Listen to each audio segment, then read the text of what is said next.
pour vous faire découvrir quelles sont les organisations qu'on retrouve dans la LHEQ, pour vous permettre de découvrir quels services, qui sont les gens, qu'est-ce qu'on retrouve à l'intérieur de ces organisations-là et pourquoi elles sont vraiment des organisations qui sont associées aux hockeyeurs élites. Donc, pour commencer cette tournée-là, aujourd'hui, j'ai en compagnie une franchise que ça fait 11 ans déjà qu'ils sont là. Ils sont là depuis le début de la LHEQ. Ils ont 6 franchises en dessous de leur territoire qui leur permettent de faire la sélection des joueurs. Et bien sûr, ils reçoivent au-delà de 200 joueurs pour faire la formation de leurs 5 équipes qui participent à la LHEQ. Alors, pour pouvoir nous parler de cette organisation-là qui sont les Corsaires de Pointe-Lévis, j'ai avec moi le directeur des opérations hockey, Gabriel Beaupré, et le coordonnateur hockey, M. Kevin Lemelin. Alors, bonjour, messieurs, et bienvenue. Bonjour Diane, merci de l'invitation. Bonjour Diane, merci beaucoup. Ça me fait plaisir. Gabriel, je te demanderais, s'il te plaît, de nous présenter qui sont les Corsaires Pointe-Lévis. Au niveau de notre conseil d'administration, donc il y a 6 franchises qui est en dessous de nous, comme tu disais, d'entrée de jeu. Donc, vers l'est, on a les Alliés de Montmagny, on a les Sénateurs de Bellechasse, les Commandeurs de Pointe-Lévis, les Éclaireurs de Rivière-et-de-Chemin. On a par la suite les Huskies de Chaudière-Ouest et les Seigneurs de Lotbinière. Donc, le gouverneur de chacune de ces franchises-là siège sur notre conseil d'administration. Et par la suite, il y a 3 employés qui ont été engagés par le conseil d'administration, dont Jocelyn Olivier est le président du conseil. Donc, moi-même, qui est au niveau du directeur des opérations hockey et sport-études. On a M. Kevin Lemelin aussi qui est avec nous, qui est coordonnateur hockey, qui est au quotidien avec les entraîneurs, avec les joueurs. Puis par la suite, on a Alexandre Paré au niveau administratif, donc coordonnateur administratif qui s'occupe du suivi avec les gérants-gérantes, des horaires, du dossier des équipements. Donc, Alexandre est du volet administratif. On a 5 équipes au total. On a 4 équipes en sport-études, puis on a une équipe qui est au niveau du hockey civil. Donc, les élèves ou les athlètes restent dans leur école respective pour cette catégorie-là. Et à partir du M13 3 Élite, rentre officiellement en sport-études. Puis en sport-études, on est le seul programme sur la rive sud de Québec où on est un sport-études reconnu par le ministère de l'Éducation. Les entraîneurs doivent avoir un niveau de certification qui s'appelle le Haute Performance 1. Ils ont aussi des formations à faire pour pouvoir garder leur certification. Donc, à chaque mois, ils doivent suivre des formations. Par la suite, il y a un nombre d'heures d'entraînement sur glace et hors glace à respecter afin qu'ils puissent garder la certification d'un sport-études. Comme je disais tantôt, c'est des athlètes qui sont identifiés par le ministère de l'Éducation. C'est ce qui fait qu'on a l'étendue du sport-études reconnu. Est-ce qu'il y a des avantages qui sont là aussi pour ces joueurs-là qui sont dans un sport-études reconnu? L'avantage, c'est d'avoir l'encadrement sur 5 journées semaine. Donc, on parle du lundi au vendredi. Ils peuvent pratiquer durant leur horaire scolaire. Puis, il y a toujours 2 activités. Quand on parle de demi-journée sportive, il y a toujours 2 activités. Donc, c'est-à-dire une pratique sur glace puis une activité hors glace. Mais on a beaucoup de diversité dans l'offre de services. Est-ce que le fait que le joueur va être identifié sport-études, il peut avoir des compensations financières qui viennent l'aider au niveau soit du transport ou de l'hébergement, là? Il y a une compensation financière qui pourrait aider à couvrir les frais de pension, les frais alimentaires au niveau aussi du transport. Il n'y a pas d'autre organisation qui peut offrir ces avantages. Si on allait maintenant à l'intérieur de cette organisation-là, Gabriel, pour nous montrer qu'est-ce que vous offrez. Donc, au niveau du développement de l'athlète, dans les dernières années, avec l'expérience, on a ciblé 4 éléments au niveau de notre programme hockey où on met l'emphase avec les joueurs, avec les entraîneurs. Donc, dans notre planification, quand on part une année, on met toujours l'effort sur ces 4 éléments-là. Donc, premièrement, au niveau de l'enseignement hockey. Par la suite, au niveau de la performance mentale qui prend de plus en plus de place dans la partie intégrante du développement du joueur, où qu'on a un volet en performance mentale, en préparation physique et finalement au suivi académique et comportemental du joueur. Donc, au niveau de l'enseignement hockey, donc on base tous nos enseignements au sein de cette pyramide-là. Donc, on focus au niveau des habitudes de travail du joueur, des éléments fondamentaux, des techniques individuelles, des situations de transition et finalement les phases collectives. Donc, dans la formation de nos entraîneurs, dans les réunions qu'on fait avec notre équipe d'intervenants, toutes nos actions ou nos interactions avec les jeunes sont basées sur une planification du contenu hockey qui est rigoureuse. Donc, nos entraîneurs sont à temps plein avec les joueurs, sont planifiés. Par la suite, au niveau de la préparation physique, on le sait que le hockey est rendu un sport de vitesse. Donc, pour nous, c'était un élément prioritaire de standardiser les modalités en préparation physique du joueur de hockey. Donc, le joueur de hockey moderne, qu'est-ce qu'il faut qu'il y ait au niveau de ses aptitudes physiques pour pouvoir progresser? On a fait l'embauche d'un préparateur physique, donc un spécialiste dans le domaine sur la rive sud de Québec. Ça fait plus de 10 ans qu'il a de l'expérience. Donc, Thomas Leclerc-Chouinard, qui est en charge de notre préparation physique. Le hockey à l'école Pointe-Lévis, il y a aussi les Corsaires RSEQ. Donc, tout ce qui est le hockey à l'école Pointe-Lévis ont accès à ce service-là. Sa planification est rigoureuse. Donc, par exemple, en bas âge, on focus sur le développement des habiletés motrices. Donc, quand on parle du M13 et on va en force vitesse quand on est rendu au M17. Donc, tout est structuré, tout est préparé, tout est enseigné. Aussi, la technique de mouvement. Donc, quand on arrive durant la saison, en septembre, ce n'est pas nouveau pour les joueurs. Donc, tout le monde est habitué, la technique est placée. On va aller chercher beaucoup de gains dans la préparation physique des joueurs, puis ça va éventuellement aussi diminuer le risque de blessure. On fait beaucoup de prévention de blessures avec Thomas. Par la suite, au niveau de la performance mentale, donc, on a fait l'acquisition d'un professionnel dans ce domaine-là qui va venir vraiment là, combler tout ce qui est qu'est-ce qui se passe entre les deux oreilles durant la préparation, avant de te préparer pour un match, durant un match.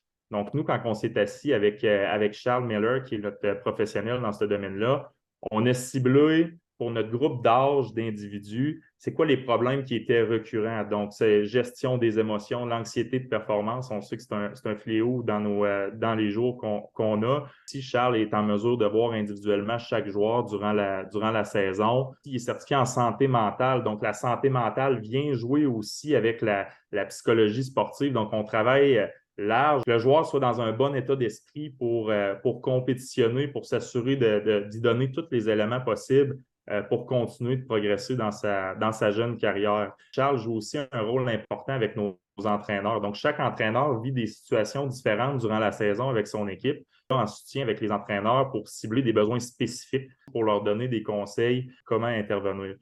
Donc, pour nous, ça, c'est un élément qui est vraiment important, la performance mentale, qui était le troisième élément. Et quatrième point qu'on couvre dans le développement du joueur, c'est au niveau du suivi comportemental, suivi académique aussi. On évalue les joueurs selon les 4 valeurs de notre association. Donc, chaque valeur a des comportements associés à la valeur. Donc, nos entraîneurs font l'évaluation 3 fois par année via un bulletin Corsaire qu'on appelle, qui est communiqué aux parents selon les observations qu'on a faites dans les comportements qui sont associés aux valeurs. Puis le comportement, bien, ça fait partie intégrante du développement de l'individu complet. Donc, on met beaucoup l'emphase là-dessus. Donc, ce n'est pas juste d'être un excellent joueur de hockey, donc c'est d'être une excellente personne aussi. On vise vraiment à former des citoyens de demain et non viser sur un joueur de la Ligue nationale absolument. Donc, on vise le développement complet de l'individu. Au niveau du suivi académique, donc on a un accès direct, on a une très bonne collaboration avec les PALS. Les PALS, c'est le programme hors langue et sport, plus de 280 élèves en hockey.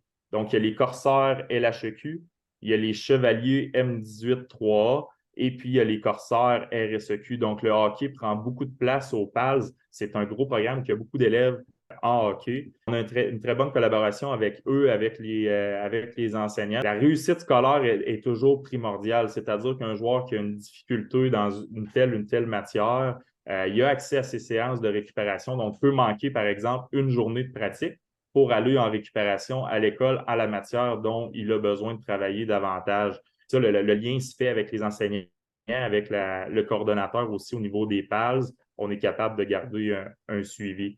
On a aussi un suivi en orthopédagogie, donc qui ont des séances spéciales pour cibler tel besoin. Au niveau des critères académiques, les joueurs doivent remplir des critères pour être réadmissibles l'année suivante. Donc, à la fin de l'année scolaire, le joueur doit obtenir la note de passage dans tous les cours, donc 60 afin d'être réadmissible l'année suivante dans le programme. On veut leur forcer vraiment à mettre autant d'efforts qui font au hockey. Par exemple, on cible les périodes d'examen, donc on est en mesure de permettre aux joueurs d'étudier suite à une pratique, par exemple, afin de leur permettre d'avancer dans leur planification scolaire. Secondaire 1 à secondaire 5, bien, le joueur reste dans son école.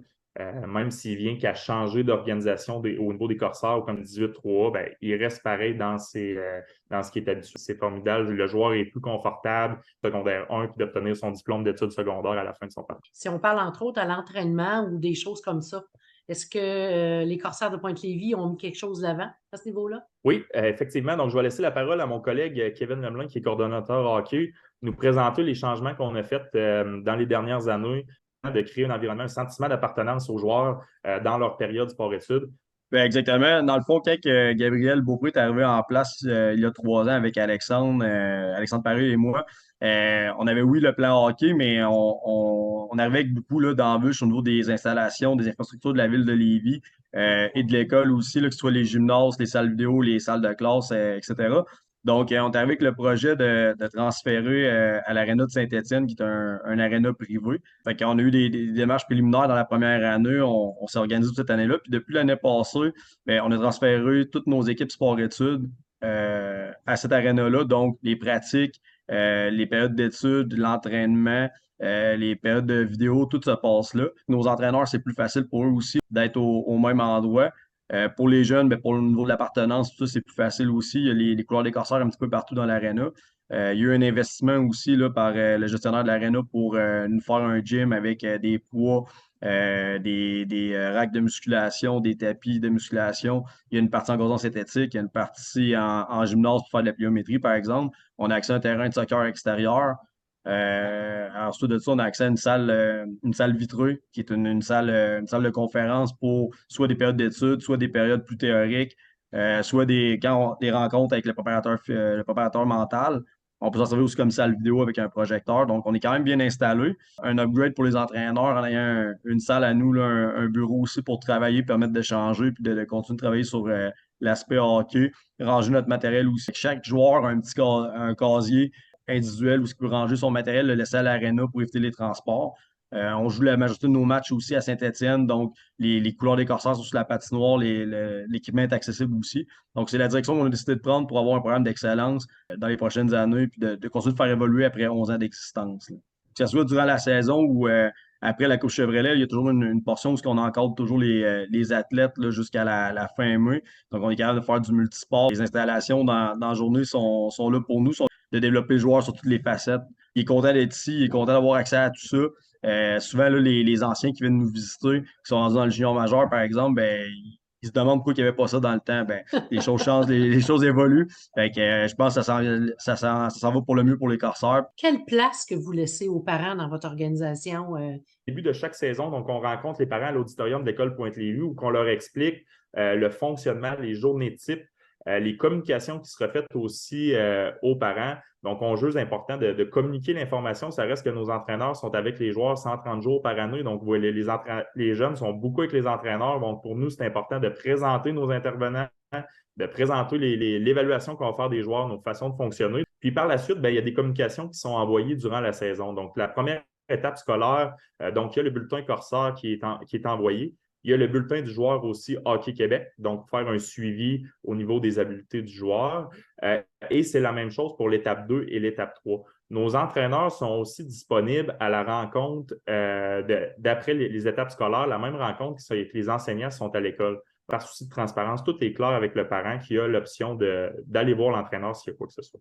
Quel est le coût d'inscription? Puis comment vous pouvez aider les parents à ce niveau-là? On est très fiers d'offrir un prix qui est compétitif là, face à nos concurrents dans la région. Un programme de commandite, l'album commanditaire. Donc, les parents se trouvent pour 900 $ de commanditaire, donc bien diminuer le coût au niveau de l'inscription. Notre coût d'inscription qui est très abordable, c'est 3 800 $ par saison qu'on parle. Puis, ça vient couvrir les périodes sport-études. Donc, on encadre les jeunes du lundi au vendredi, plus les parties la fin de semaine. Donc, on est fiers de garder ce prix-là très compétitif avec les installations qu'on vient de parler, avec les intervenants qu'on a embauchés aussi. On organise un tournoi de golf à la fin de la saison.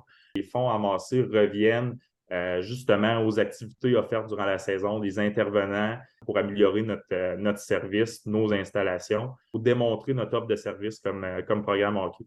S'il y a un parent qui ne connaissait pas l'Organisation des corsaires ou qui la connaissait peu, ou encore qui aurait tout simplement des questions à vous poser, est-ce que c'est facile de vous rejoindre? Notre site Internet, donc il y a les coordonnées là, de l'adresse des corsaires où on reçoit les communications, donc on répond au courriel, c'est facile d'utilisation.